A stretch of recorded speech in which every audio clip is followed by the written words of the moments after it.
안녕하십니까. 오늘 과학난제 도전과제에 빅데이터를 활용하지 않고 자율지능 두뇌를 만들 수 있을까 하는 방법에 대해서 제안을 했습니다. SCS 그룹의 수석 전문위원을 맡고 있는 이상우라고 합니다. 오늘 첫 번째 연구 배경을 설명드리고, 두 번째 왜 도전과제인지, 세 번째 어떻게 해결할 것인지, 그 다음에 기계에 기대되는 효과는 무엇인지, 그 다음에 다섯 번째 서면 질의사항에 대한 답변 순서로 말씀을 드리겠습니다.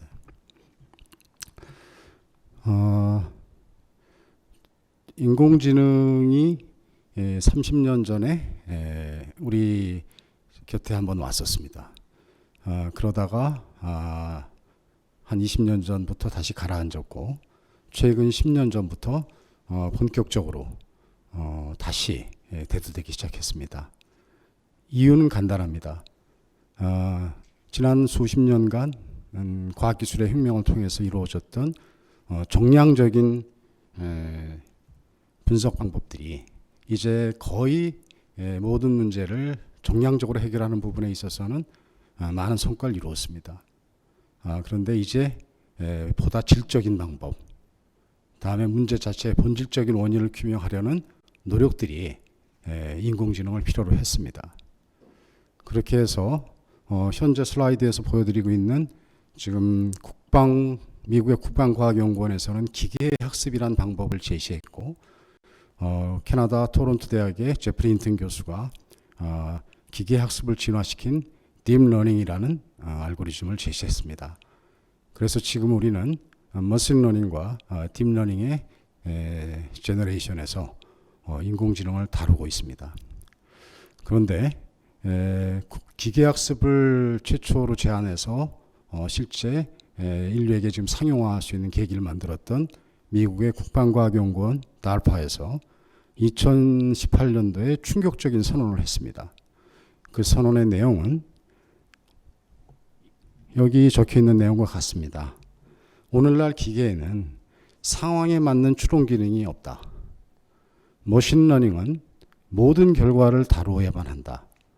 여기에는 비용이 너무 많이 들 뿐만 아니라 문제는 비용이 많이 들어도 되느냐 하는 문제가 있는데 궁극적으로 되질 않는다. 우리는 기계가 새로운 상황과 환경을 인식하고 적용할 수 있는 능력과 함께 인간과 같은 의사소통 및 추론 능력을 어떻게 획득할 수 있는지를 탐구하고 싶다. 이 내용은 답을 모르겠다는 거예요. 이제부터 연구를 시작해 봐야 되겠다.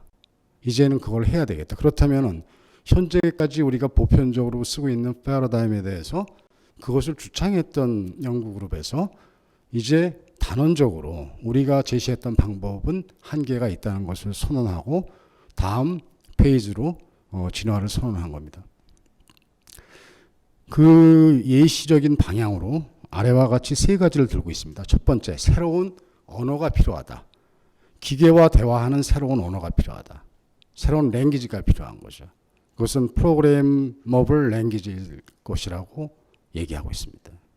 현재 쓰고 있는 자바라든가 이런 컴퓨팅 랭귀지들을 진화시킨 넥스트 패러다임이 뭘까 하는 부분이고요. 두 번째, 그렇게 해서 머신에, 컴퓨터에 사람의 생각, 사람의 지능을 다이렉트로 임포트 할 수 있는 방법이 뭘까? 그 인터페이스가 필요하다. 세 번째는 그 인터페이스를 통해서 사람이 생각했던 것을 갖다가 머신이 커스 앤 이펙트를 확인할 수 있는, 언제든지 확인할 수 있는 의사결정의 과정이나 결과를 설명할 수 있는 내용이 필요하다.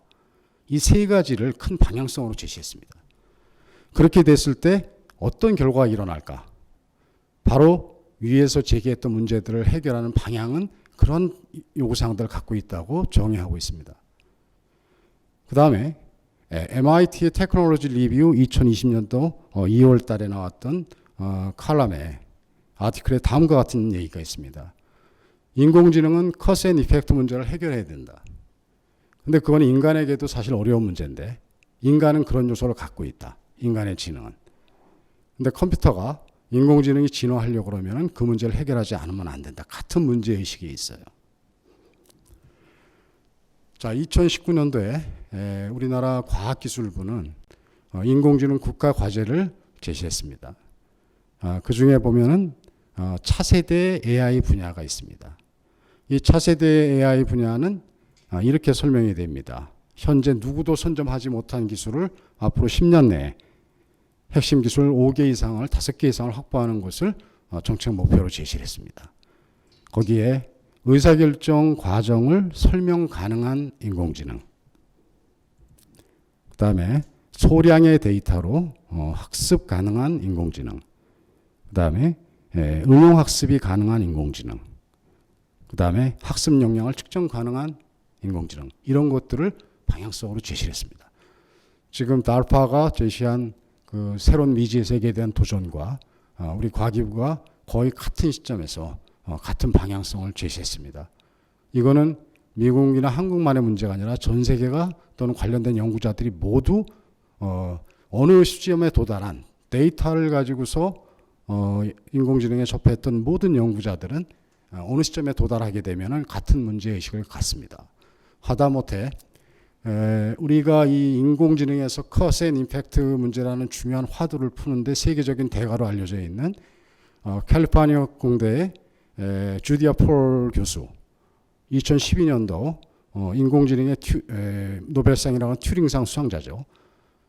그분 같은 경우에도 지금 내 생애에 자기가 만든 방법론으로 또는 이 데이터 어널리틱 방법으로 가지고서 커스 앤 이펙트 문제를 풀 수 있는 걸 볼 수 있을까? 최근에 이제 이런 질문을 스스로 얘기하고 있습니다. 그 다음에 제프리 힌튼, 딥러닝의 아버지라고 불리는 제프리 힌튼 박사도 역시 2018년도에 딥러닝의 알고리즘을 설명 불가능하다는 부분에 있어서 큰 문제가 있다 하는 부분을 인정을 했습니다. 자, 지금 이 모든 컨센서스는 차세대의 뭔가 지금 하고 있는 인공지능의 그 다음 넥스트 제너레이션이 지금 필요하다는 것에 대한 컨센서스입니다. 오늘 저희가 도전하고 싶은 과제는 바로 그 부분에 있습니다. 인공지능을 사람의 뇌를 모사하고 있다고 생각을 하기 때문에, 뇌 활동을 묘사하고 있다고 생각을 하기 때문에 뇌공학자들도 관심이 많습니다. 미국의 뇌과학자이자 신경외과 의사인 이반 알렉산더는 지금 브레인 속에, 두뇌 속에서 의식이 있다. 사람의 정신 영역의 지능을 결정하는 중요한 지표 중에 하나인 의식이 두뇌에 있다 하는 부분에 대해서 부정적인 견해를 나타냈습니다. 그 다음에 테드 컨퍼런스 렉처로 상당히 유명한 그 인지심리학자인 UC 어바인의 도널드 호프만 교수는 시공간에서 의식이 생성한 역동성을 시뮬레이션 하는 노력을 해야 될 것 같다. 다음에 현재 뇌 속에 뇌의 활동에서 의식이 다 포함될 수 없는 영역이 있다. 그런 부분을 어떻게 시뮬레이션 할 거냐. 이게 내 필생의 연구 과제다. 이런 논의를 지금 하고 있습니다. 덴마크에 인공지능을 연구하는 연구자입니다. 연구자와 저희 연구자 간의 대화 내용입니다. 그 사람이 그렇게 물었습니다. 두뇌 밖에, 뇌 밖에 의식이 있다면, 그렇다면 우리는 그걸 시뮬레이션에서 그 의식을 담는 인터페이스를 AI에 탑재할 수 있을까? 이렇게 저희 연구자한테 물어봤습니다.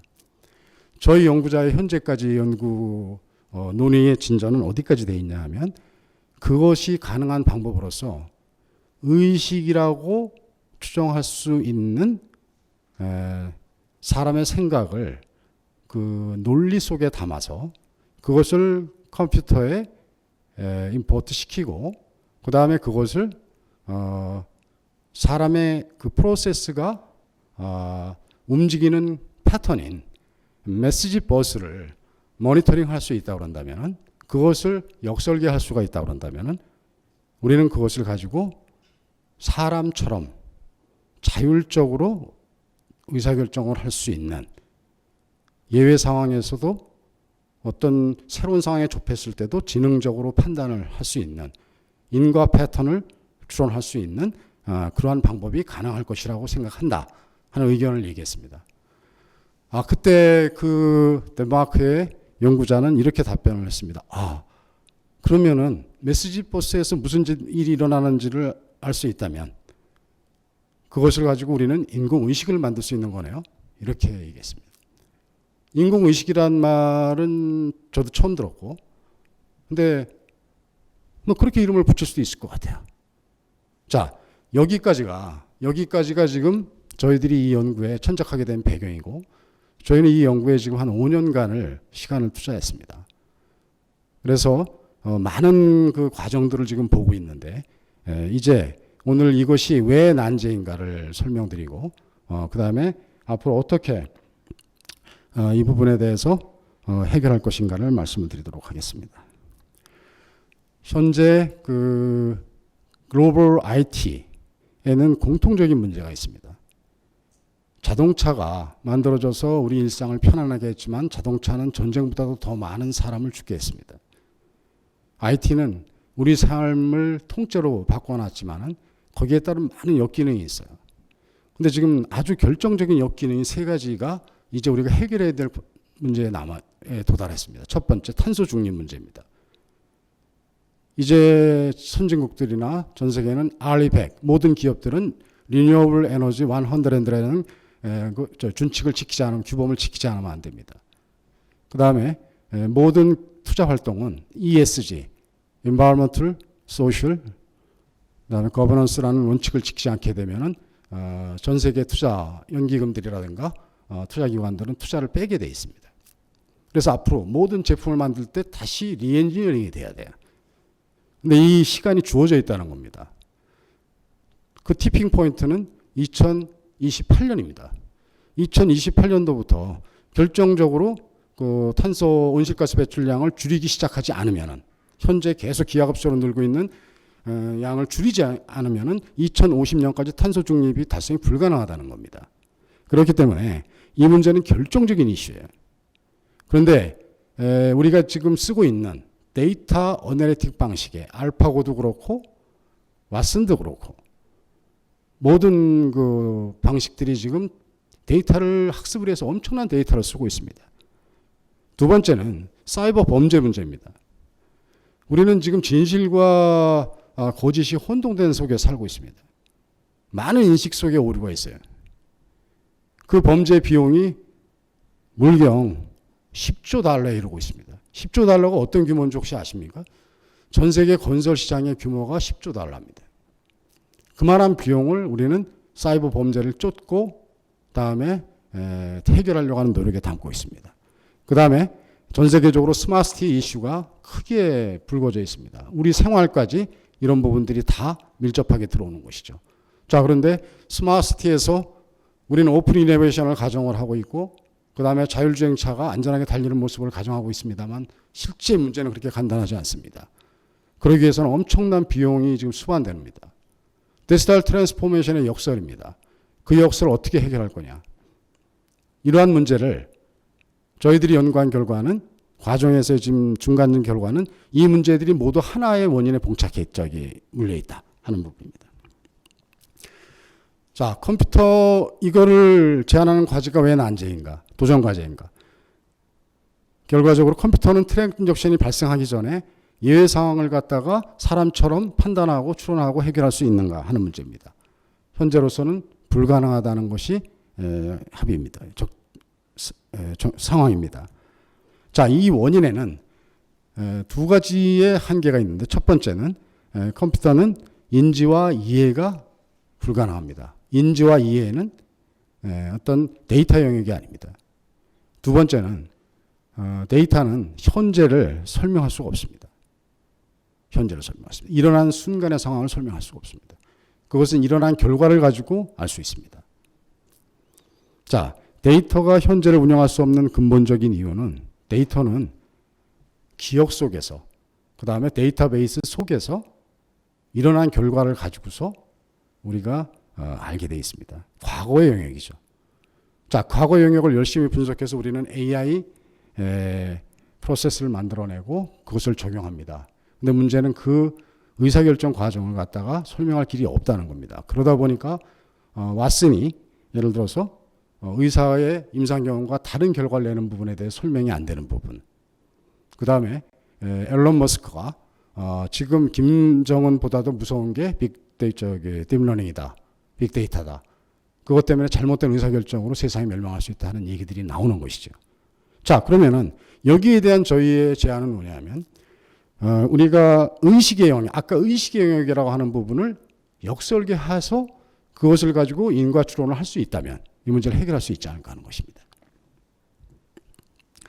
자, 저희가 모두에 말씀드린 오토노머스 브레인이라는 것은 어떤 논리 기반에 서 있냐 하면 머신에게 인지와 이해의 방법을 가르칠 수는 없지만 인지와 이해로 학습된 사람의 활동을 프로세스라고 합니다. 그 프로세스를 시스템에 머신에 다이렉트 임포트 한 다음 그것의 활동을 정확히 모니터링 한다고 그런다면 우리는 그걸 또 역으로 알아낼 수 있다고 그런다면 그 절차와 활동의 내용을 알아낼 수 있다고 그런다면 우리는 이 문제를 해결할 수 있을 것이다 하는 가설 속에 있습니다. 자, 이 문제가 해결이 된다고 그런다면 첫 번째, 우리는 새로운 언어에 대한 부분들을 만들어야 합니다. 두 번째는 그것에 대한 인터페이스를 만들어야 됩니다. 세 번째는 아까 말씀드렸던 대로 우리가 그 현재 프로세스가 사람의 생각이 들어가 있는 프로세스가 있는 부분을 역설계할 수 있거나 다음에 새로운 프로세스를 임포트하거나 또는 그러한 부분들을 오류라든가 이상행위를 실시간 모니터링할 수 있는 방법이 있다 한다면 그 방법이 있다 한다면 우리는 탄소 발자국 문제에서는 데이터의 양을 10분의 1로 줄일 수 있을 것으로 예상을 하고 있습니다. 사이버 범죄 문제는 모든 데이터의 이동을 했느냐 안 했느냐를 보는 것이 아니라 어떤 이벤트의 전체 맥락 속에서 그 메시지가 무엇냐를 확인할 수 있다고 그런다면 우리는 사이버 범죄 문제를 막을 수가 있습니다. 그 다음에 스마트시티에서는 엄청난 양의 데이터, 90% 이상이 깨비진 그 빅데이터 센터를 만들 것이 아니라 보다 지능적인 데이터 센터를 통해 가지고 커스트 리덕션을 할 수가 있고 효율성을 확보할 수가 있습니다. 그 다음에 또 하나는 개방형 이노베이션을 할 수가 있습니다. 프라이버시 문제로부터 자유롭습니다. 해킹으로부터 우리가 해킹을 모니터할 수가 있습니다. 그렇기 때문에 그러한 문제들을 해결할 수 있다고 보는 것이죠. 여기 관련된 그 선행적인 연구에 있어서의 가능성 있는 방법을 말씀을 드리겠습니다. 자, 우리가 과거에는 컴퓨터 프로그래밍을 어플리케이션과 데이터를 같이 짰었습니다. 그런데 정보공학이 나오면서부터 우리는 보다 효율적인 방법으로 데이터와 어플리케이션을 분리하기 시작했습니다. 자, 그런데 지금 우리에게 필요한 것은 바로 데이터 이전의 현재의 영역을 우리가 확인하려고 하면 프로세스가 필요하다는 겁니다. 이제 그 프로세스를 지금 할 수가 없어요. 왜냐하면 너무나 많은 양을 프로세싱 하게 되면 데이터베이스 시스템보다 훨씬 더 무거운 시스템이 되기 때문에. 자, 그런데 그러한 부분을 갖다가 내추럴 랭귀지가 그 문제를 해결해 줄 것으로 보고 있습니다. 새로운 논리 패턴 언어가 있다면 가설입니다. 두 번째는 그것을 컴퓨터에 임포트 할 수 있는 우리 어떤 새로운 랭귀지를 인터페이스 모델이 있다면 그 다음에 그걸 인과추론할 수 있는 방법이 있다면 이 세 가지 요소를 설명하고 있습니다. 자율주행차 같은 경우에 사실은 이제 곧 상용화될 것이라고 예상이 되고 있습니다만 거기에 큰 허들이 있습니다. 자율주행차는 약 2만 개 이상의 프로세스가 지금 운영되고 있는데 거기에 지금 아까 말씀드린 안전을 담보할 수 없는 그런 상황이고 그 다음에 그 엄청난 데이터 처리량을 또 극복해야 되는 과제가 있습니다. 정리하면은 마음의 활동, 프로세스, 인간의 생각이 담긴 그 비즈니스 로직을 우리가 학습하고 두 번째는 그것을 가상의 의식을 만들어낼 수 있고 그 다음에 세 번째는 그것을 그것을 운영하고 모니터링할 수 있는 체계가 있다고 한다면 우리는 이 문제 해결에 지금 도달할 수 있지 않을까 생각을 하고 있습니다. 자, 이것을 어떻게 실현할 것인가 하는 부분에 있어서 저희는 스마트 시티를 그 테스트 베드로 선택을 했습니다. 그래서 2018년도부터 스마트 시티는 모든 어플리케이션들의 디지털 트랜스포머 어플리케이션들의 거의 종합 선물 세트입니다. 거기에서 우리는 지금 이런 실험 실증을 할 수 있는 지금 5개 유형의 스마트시티 프로젝트를 선정을 했고 그 스마트시티 프로젝트와 긴밀하게 유대를 가지면서 이런 부분들을 설계를 진행을 하고 있습니다. 그 다음에 또 하나는 이것을 연구하기 위한 차세대 AI 센터를 구성을 하자는 생각을 하고 있고요. 그렇게 해서 최종적으로 범용 인공지능에 우리가 인공지능 2기의 출발은 늦었지만 이 차세대 AI의 목표라고 볼 수 있는 Artificial General Intelligence 플랫폼을 만드는 데는 우리가 선도적으로 도전을 해야 되지 않겠느냐 하는 그 역할을 하고 싶다 하는 부분에 대한 비전을 갖고 있습니다. 구체적으로 저희가 기획한 그 스마트시티에서 저희는 새로운 서비스들을 운영할 계획을 이렇게 생각을 하고 있습니다. 공간적으로 한 3천억 정도 규모의 그 차세대 AI 센터를 조성을 하자. 민간이 디벨로핑하는 과정에서 그런 것을 만들고자 하고요. 두 번째 이것을 아까 말씀드린 대로 과거와 미래의 예측 문제가 아니라 현재를 다루는 런타임 스마트 시티를 만들겠다 하는 부분 체계이고요. 그다음에 세 번째는 이것을 조직적으로도 뒷받침할 수 있는 운영 체계를 스마트 시티 플랜 속에 담아놨습니다.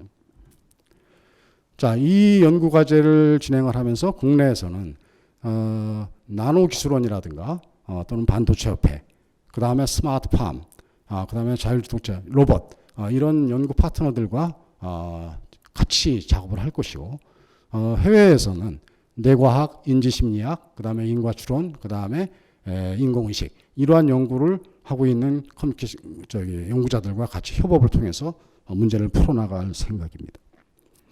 자, 저희가 말씀드리는 것을 굳이 감히 다음 세대 AI의 방향이라고 말씀드린다고 그런다면 저희는 첫 번째 현재 데이터 방식의 인공지능이 갖고 있는 설명 과정, 의사결정 과정을 설명할 수 없는 부분에 대한 그 블랙박스라고 얘기할 수 있는데 그 블랙박스를 이제 개방을 하자는 거죠. 여기서는 열어도 된다. 안전하니까. 검증 가능하고 모니터링 가능하니까. 두 번째는 그렇게 할 수 있다 그러면 모든 정책과 비즈니스 거래 활동에 그 신뢰를 높일 수가 있고요. 그 다음에 아까 말씀드린 탄소 중립 문제를 상당히 완화할 수가 있습니다. 그 다음에 디지털 트랜스포메이션, 디지털이라는 것이 이제 보다 안전해집니다. 자, 우리 AGI에 도전할 수가 있습니다. 마지막으로 서면질의 답변 사항입니다. 저희 연구 제안에 대한 서면질의 답변 사항은 크게 두 가지였습니다. 하나는 유사 특허가 많지 않냐 하는 부분하고 그 다음에 인용 특허들에 대한 설명을 요구하는 부분이었습니다. 공통적으로 핵심 이슈는 트랜잭션이 비정상인지 여부를 식별하고 비정상인 경우 근본 원인을 추적하는 문제인데 여기에 대해서 모두 검토한 결과 공통적인 특징은 현재의 그 데이터 어널리틱 기법 속에서 접근 방법 속에서 모두 이 문제를 찾고 있다는 것입니다.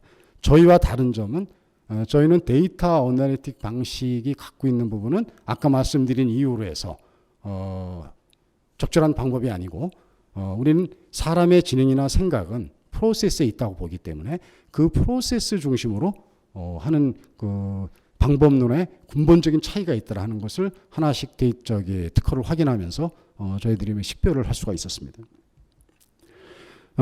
관련된 그 키워드를 요약한다면 저희가 말씀드린 오토노머스 브레인이라는 것의 키워드는 causal inference 또는 cause and effect라는 키워드가 있어야 되고요. 그 다음에 메시지 버스라는 그 핵심 모델이 영역이 존재해야 됩니다. 그 다음에 우리 런타임을 지향합니다. 반면에 현재의 모든 특허들은 스토리지, 메모리, 데이터베이스, 시스템 로그 속에서 이 문제를 찾을 방법을 정리하고 있었습니다. 관련된 서면 질의에 대한 상세한 답변은 지금 부록에 첨부해 놓았습니다. 이상으로 저희 발표를 마치도록 하겠습니다. 감사합니다.